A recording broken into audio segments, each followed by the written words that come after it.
Never work on a machine with the engine running unless it is absolutely necessary, such as adjusting hydraulic relief pressures. If the engine is running, an operator must be at the controls and must follow the mechanic's instructions while adjustments are made.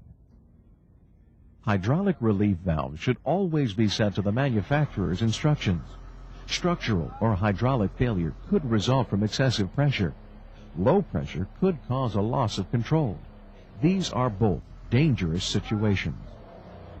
If the hydraulic system feels spongy, check the excavator to see if air in the system needs to be bled off.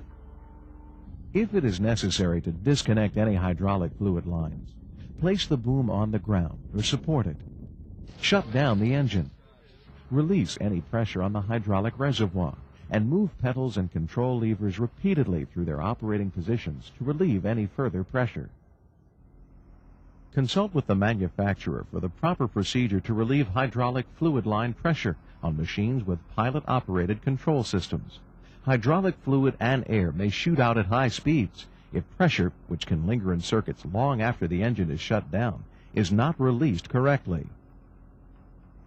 As we mentioned before, serious injury and death can be caused when pressurized hydraulic fluid penetrates the skin. One potentially dangerous procedure is servicing the hydraulic track adjuster system.